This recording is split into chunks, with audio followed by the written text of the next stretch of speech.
Alrighty then. Hello, everybody. This is the first podcast that I would like to record. Karen and me, we're going to have an interesting discussion about that. By the way, Karen is my tutor in English self-pip test. She has shown a very interest in help to me in order to improve my English to do my self-pip test. Today, we're going to talk about interesting topic that we discovered by the TED Talk. We need to understand what is the best way to live our life. It's based on a discussion that was done by Robert Waldinger in a TED Talk with the topic about what makes a good life. The point of view that this person is sharing us is based on research that they developed during 75 years around, and also on a study that they did on 724 person and in different population or community. This one, the first one was in a millennial people, and the second was in the Boston neighborhood from 1930.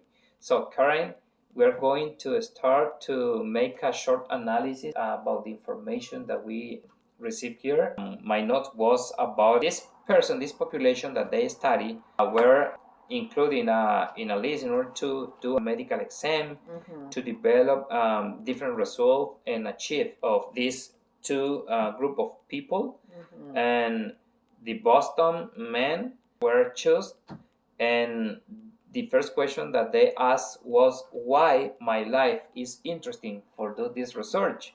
And this guy said that it's interesting because the other group of people that they were studying never would ask this kind of question, right? But these people done it. They highlight also that this research got two kind of conclusions. The first one is that the good relationship keep us happy and healthier. And also, they are not just talking about the relationship, but also they are talking about the quality of this one, right? Yes. And depends on that, you get more happiness. And other point that they conclude about that is that the people that don't have a very good relationship with wife, friends, or everything, they live shorter than the other people. So the more satisfaction you have in your relationship, in your work, in your neighbor, in your community, in your marriage, in your family, the more healthier and happiness you will get. Even you will reduce any physical pain that you can get in your life. What about you? Excellent. I think different people always will pick up on different things. That's because we all have different personalities. So I started here, after he mentioned the two groups of participants. And they were, the first group was sophomores, not millennials, but sophomores in Harvard College. Harvard is a higher level college than many others. So it shows that this group of guys was like from really privileged, a privileged background. The sophomores, like the second year students in the Harvard College. And after college, then many of them went to serve in the war. So that, I think that's actually an important point, because war does affect people a lot. But then the second group is the boys from Boston's poorest neighborhoods. So we're really having two contrasting groups, because they did. He did mention in the beginning that people, a group of young people, seemed to, like 80% thought happiness was a goal. You should getting rich is an important goal in order to get happiness, and 50% of the millennials thought becoming famous is an important part of happiness. So when these boys entered the study, the boys were interviewed. The interviewers went to their homes. The interviewers interviewed their parents. It showed that they were really trying to get a good sense of where the boys were at and what their background was. But it was interesting that he noted that, like, some of the ones in the poor group, they excelled and they really made it, like, to the top of society, as it were. And he pointed out that others, kind of from the rich group, actually went down. They went the other way. Now, the way they did the research study, I think this is important because you always want to know how they conducted the study. Oh yeah. So every 2 years, they send a set of questions, and then they interviewed these men in their living rooms. They got their medical records. They talked with their I guess somehow they got information, like when the men talked with their wives about their deepest concerns. Exactly. They got that information. Blood tests, because their blood tells us a lot about our health. And so the researcher concluded that the clearest message that they got from this research is that good relationships keep us happier and healthier. And the second conclusion was Loneliness kills. yeah. Yeah. In general terms, we have the information, we have the topic, the main idea of this video. Now, try to think about it, and from your perspective, from your own life experience, Yeah. how we can analyze this topic, right? Right. How do you relate this result with your own life? Okay, good questions here. Now, it just confirms what I already think. I already believe this. But it is actually good to have solid data to support your perception about life. Because sometimes you think, well, this is what I think, but maybe you don't know for sure. And data kind of helps you to know more for sure. But it's interesting because, like you said, the two conclusions, good relationships keep us healthier and happier, and loneliness kills. But then I went on and he really emphasized social relationships are really good for us. Then he went on to talk about loneliness a little bit more. So actually, I went back to this point about loneliness. So I wrote down some more points that he made about loneliness. For example, that loneliness is toxic. Like, that's quite a strong word. We are less happy. Exactly. And he mentioned that our health declines earlier in midlife. I'll just say health declines earlier. I think it's very interesting, very useful, and very wisdom even topic. That this speaker show us, and I totally agree in that relationship. The quality of this relationship that we have in our life around us help us in order to get more happiness or even get healthy, right? It's totally agree. Even I relate this result with the second command from God. Yeah. Right, because the first command of God is love to God, love to God for over everything. Yeah. And the second is love to your neighbor like you love to you, to yourself, love right? Your neighbor as yourself. As yourself. Yeah. So this is a command. This second command is not a command that we can take it just for a role. No, it's a command that save or keep a lot of or the most deepest thing that we can find in a command, right? Because the secret behind to love your neighbor is basically your healthy interior.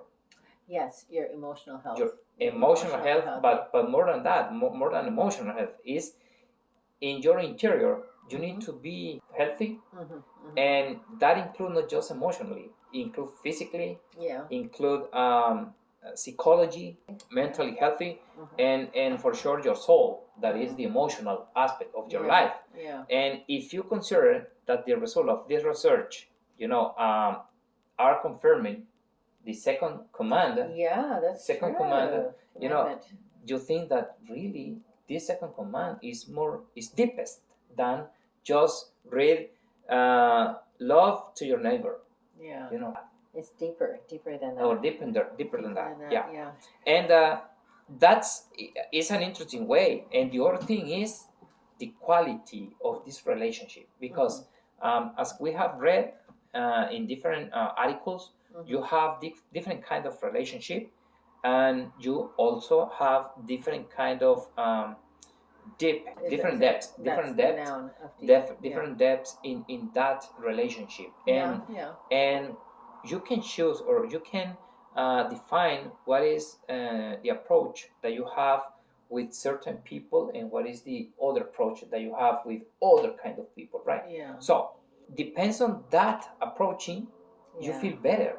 And the principle that we receive from God is basically, I need to love anybody like I love to myself. Like I love myself. That is the main aspect of the point that we would like to highlight in this video, right? Yeah.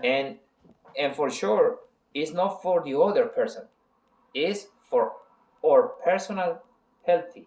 Yeah. Well, it's both ways. It is for the health of the other person too, but for sure, it's for our health. For sure, yeah. Our health. The first aspect that we need to consider is that if I have a good relationship around me, with my coworker, with my boss, with my boss in the job and boss in my house. If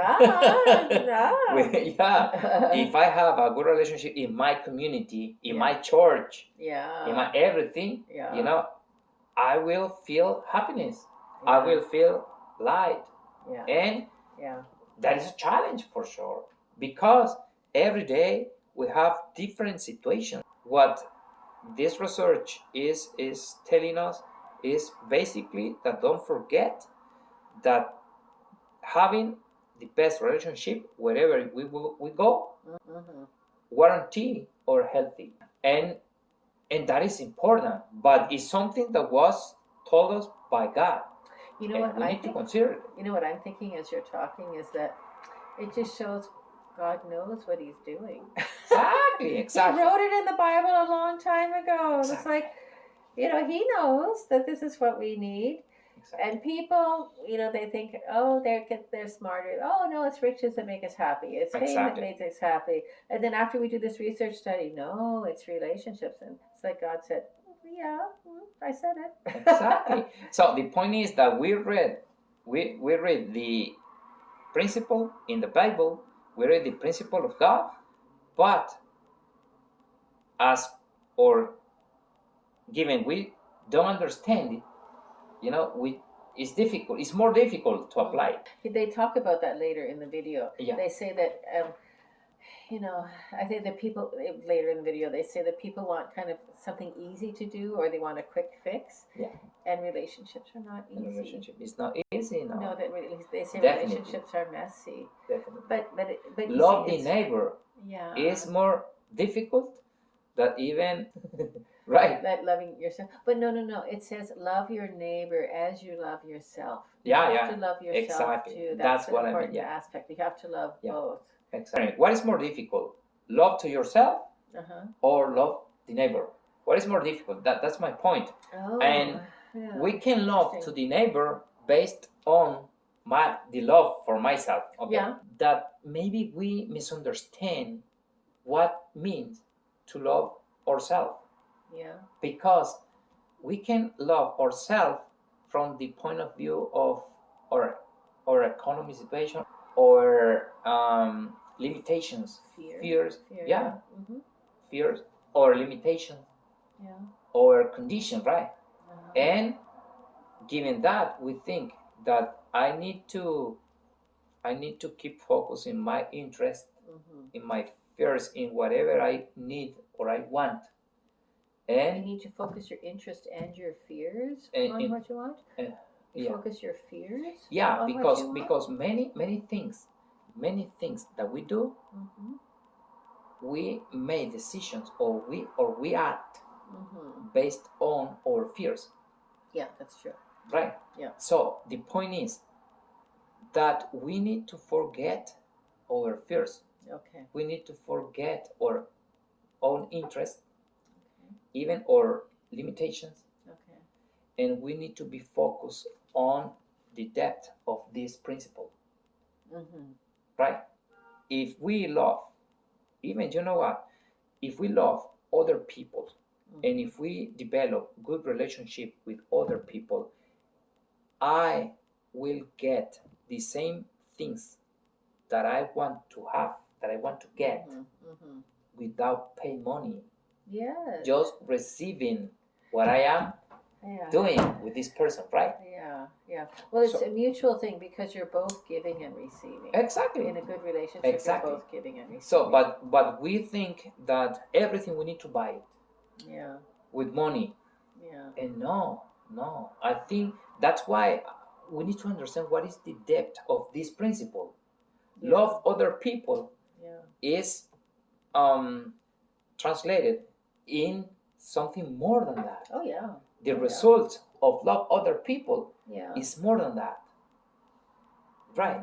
And loving other people is life itself. Exactly. It's life itself. Mental life, emotional well-being life, and physical well-being life. Because he did go on to talk about, when he talked about the quality of close relationships matters. He said it matters. Exactly. He said that conflict is bad for health. Actually, one point he said was very interesting for me, because he said that actually, like a bad marriage, like continual conflict in the marriage, might actually be more damaging than divorce. Yeah. And divorce is hard. It's very, very hard. But it's interesting, and I think I'm beginning to believe it, that a bad marriage can be worse than a divorce. A divorce is extremely painful, but then you kind of continue, and that person isn't in your life anymore, so that they're not continually hurting you. Whereas if it's a bad marriage, then it's like the two people continue to hurt each other. And so the pain continues. So I can see how that could be worse than a divorce, actually. So if we go back to the second conclusion. So they have the second conclusion that the quality of relation, or the quality and depth of close relationships matters. And then he made the point that they tried to predict who would be happy, like when they were in their 50s, they tried to predict who would be the happiest in their 80s. And they realized that, how satisfied the men were in their relationships in their 50s was the best predictor of the men's health in their 80s. And it's interesting because 50s, that's when, like, they should be by that time kind of established in their marriage, or at least like the quality of the marriage is probably, it might be set. So that's interesting, because that makes me think about my life. I got married. Ed was 50 when I married him. Oh yeah. I was 47. Yeah. But I think about Ed, and I think I'm good for him. I do think so. Yeah. But I hope that will make him healthier. Yeah, sure. I do try to, like, if I like when we spend time together, like we did today. Like, I could tell he was happy today, and so was I. It was really good for me. No, that's great, Karen. Well, as a conclusion, guys, just rescuing what is the main focus of this video.